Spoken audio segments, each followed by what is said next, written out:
Welcome to The Explainer. You know, a simple car crash on New Year's Eve can be a real headache. But what if it's not just an accident? What if it's the start of something way more dangerous, like an obsession? Today, we're diving deep into the explosive beginning of the drama series Meri Zindagi Hai Tu. Right, so it all kicks off with a bang on New Year's Eve. But this isn't just about twisted metal and insurance claims. No, this is a violent clash of two worlds, two massive egos, and honestly, probably the worst first impression in history. So let's set the scene. You've got an exhausted medical student on one side and a super rich, arrogant guy on the other. What happens when they literally collide on the road? Well, you get the spark that ignites an absolute firestorm, throwing these two completely different people onto a collision course they just can't escape. Okay, let's break this down. On one hand, you have Ayra. She's a medical student, she's beyond tired, and she makes a genuine mistake. It happens. But Kamyar's reaction? Oh, that is not a mistake. He immediately explodes, just unloads a torrent of insults, and when our brother tries to step in, Kamyar shoves him right to the ground. See, the accident is the catalyst, sure, but it's these immediate aggressive choices that really set the stage for all the chaos to come. You know, this whole thing is about so much more than a fender bender. The real fallout from this crash is how it just rips the curtain back on the huge gap between these characters' lives. And that contrast, that's basically just throwing gasoline on this fire. And this is where you really see the difference between their two worlds. Ayra comes from a grounded, middle-class family. Their first instinct is to avoid trouble. Her dad literally tells her, just let it go.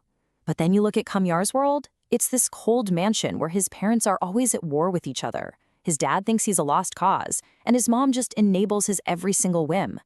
Ayra's world is built on principles. Kamyar's is built on power and money. But here's the thing. Ayra is not the type of person to just let it go. This quote right here, this is the key to her entire character. She has this incredibly strong sense of justice and truly believes you have to confront wrongdoing head-on. And that conviction, well, that's exactly what pushes her to fight back and escalates this whole thing. And yep, her decision to act sets off a massive chain reaction. This isn't a simple roadside argument anymore. It's the beginning of a really dangerous tit-for-tat, a cycle of pride and payback. So Ayra decides to get even. She finds Kamyar's car and lets the air out of his tires. It's a pretty petty act of revenge, right? But it has huge consequences. He ends up missing a critical board meeting. And his response? It's not just proportional, it's terrifying. He doesn't just get even. He has her brand new car, a gift from her father, set on fire. Torched.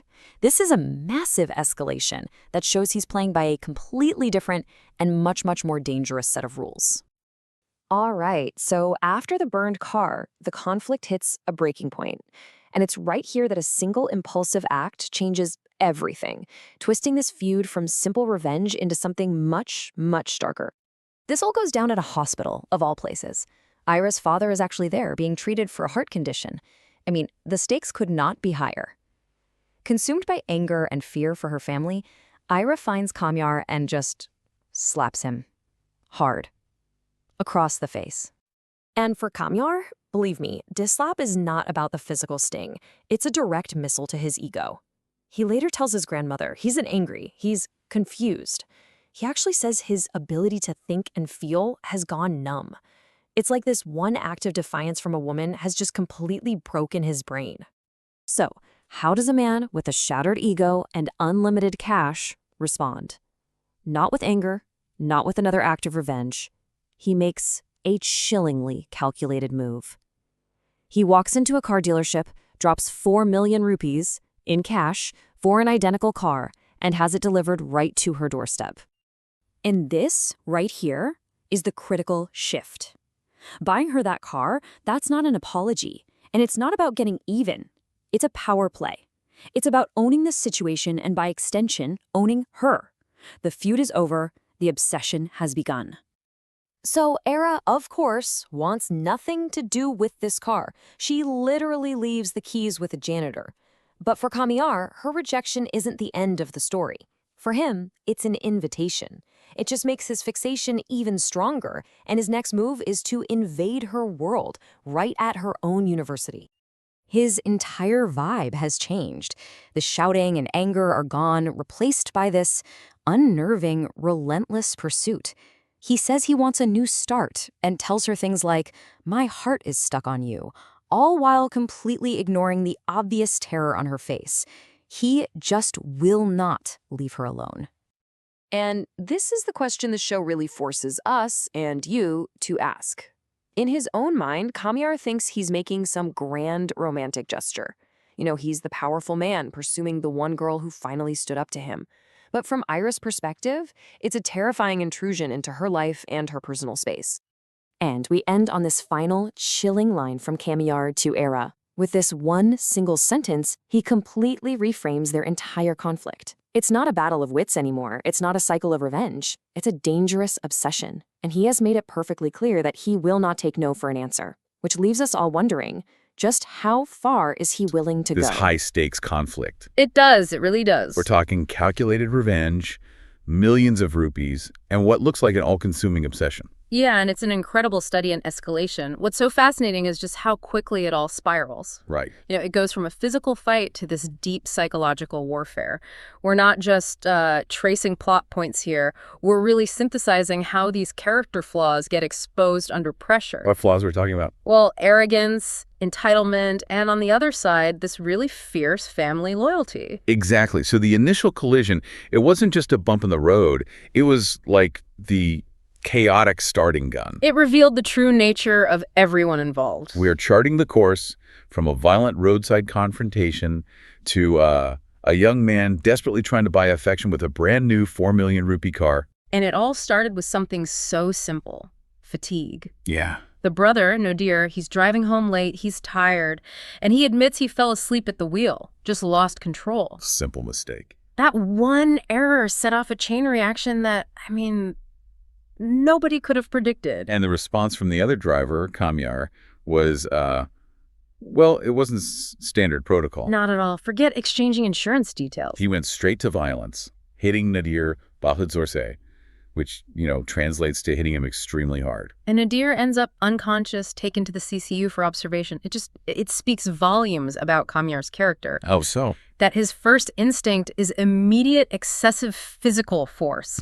Not calling the authorities, not assessing the damage. He just defaults to dominance. But there's a little wrinkle here. Nadir later admits he might have exaggerated his injuries. Right, he says he wasn't hurt as badly as he acted. So why do that? Is he trying to justify what his family does later? Perhaps. Or maybe it's about reclaiming some power. He was made totally helpless in that moment. So it's a way of saying, I was embarrassed, not broken. Exactly. But regardless of what he claims later, the family's reaction is based on what they saw. An unconscious relative, beaten by some angry stranger on the road. And his sister, Falak, and her friend Hira, they are immediately ready for a fight. They want to go straight to the police. But the father, Irfan, he steps in. He does, and his motivation is just crucial here. He's the voice of practicality. Right. He says, "So tehu gadi chalana bigalate." Driving while asleep is also wrong. He sees fault on his son's side. And he's thinking about the hassle. He asks, "Kaun lagayega thane ke chakar?"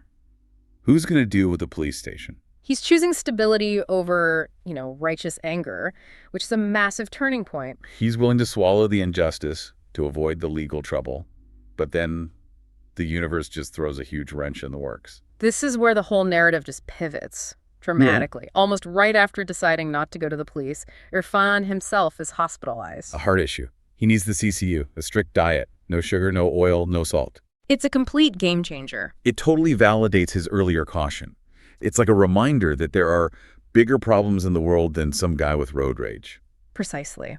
The family's focus is forced to shift from this external conflict to internal care.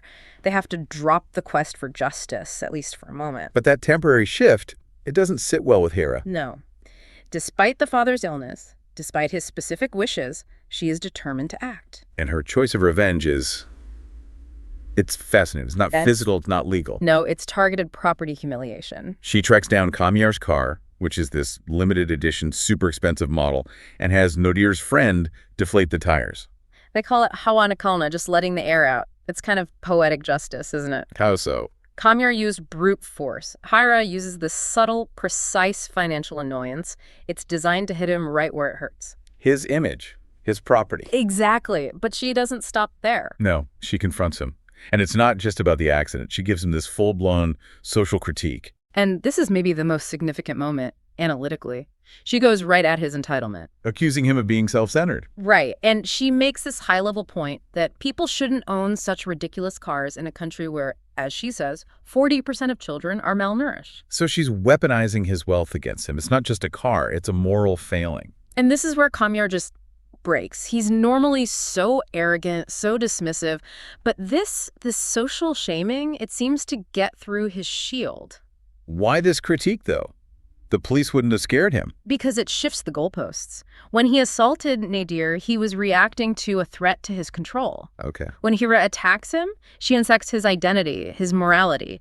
He suddenly realizes his money doesn't make him immune to judgment. And his family even notices. They say his behavior gets on after this. He starts spiraling. He tells his father his life is confusing. And he makes this incredible claim that he withdrew 4 million rupees. And his excuse is what? He tries to say he was hit so hard by her rejection that his ability to think and understand, his sachne samajhne ki salyad, has gone numb. He's trying to reposition himself as the victim. Exactly, a victim of her intellectual attack. And the solution he comes up with is pure Kamyar. Money. Money. If his social standing is the problem, he'll just buy his way back into favor. Which leads to the grand, almost cartoonish gesture, the apology car. The sources say it costs 3.2 million, but he pays 4 million total just to jump the line for immediate delivery. So he paid a massive premium just so the apology could be instant. It's less an apology and more an assertion of financial dominance. He's saying, I can erase this entire conflict by throwing a ridiculous amount of cash at it. And he drives this brand new car right to Falak's house, insisting that the whole issue is now sorted. He thinks it's a transaction, an exchange. But Falak, who really embodies that family loyalty, she is completely immune to it. This is the moment she takes absolute emotional control over him. She is furious. She tells him straight up she has zero interest in his car or in any new relationship with him. And then the ultimate rejection, what she did with the keys to his original car. This detail is just perfect. She didn't even throw them away herself. No, she gave them to a cleaner and just told him to get rid of them. It just emphasizes that his expensive property is literally trash to her. It's beneath her. And this whole segment, it reveals Kamyar's pattern, right? Whether it's physical violence or financial recklessness, he's always trying to control his environment. But Falak rejects the whole premise.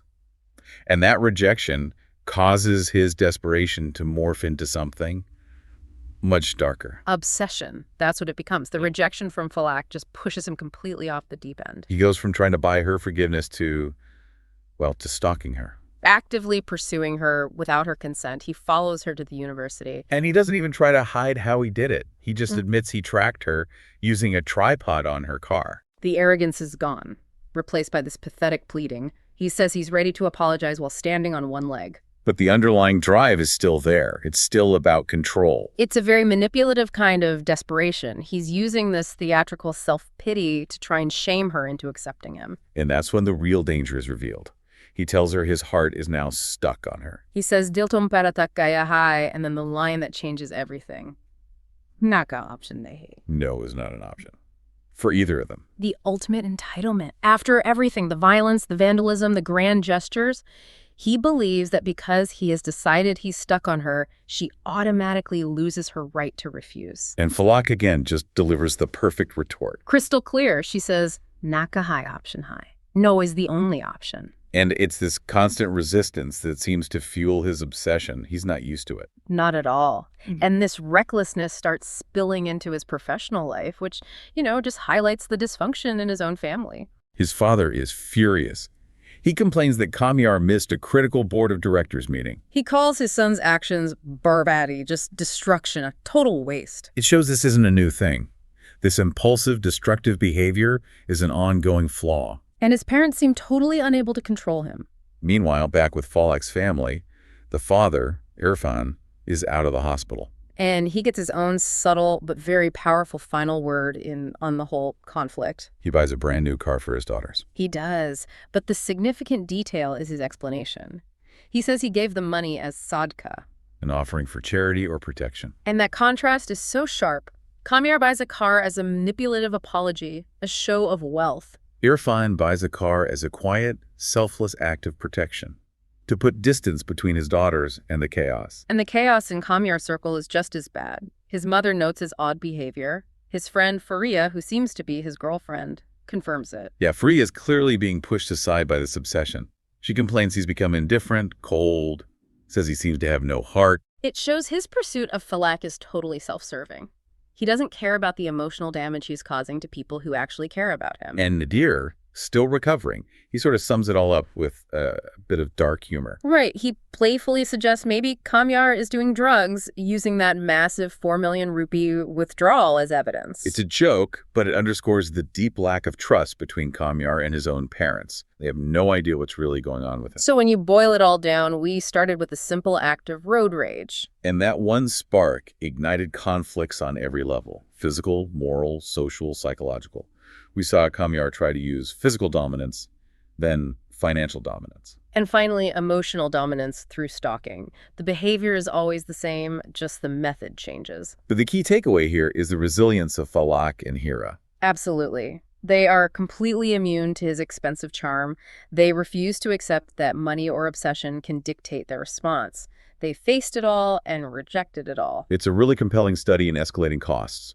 Nadir loses control of his car. Kamyar loses control of his temper. But then Irfan loses his health. Kamyar loses 4 million rupees. And ultimately, Kamyar loses his grip on reality. It really raises an important question for you to think about. When actions are driven by this kind of extreme narcissistic impulse, whether it's rage, revenge, or obsession, do the material costs, like a 4 million rupee car, ever truly balance out the invisible costs? You know, like lost health or reputation or emotional stability. Think about the difference between trying to buy a fix and what it means to have genuine accountability as you continue to explore this material.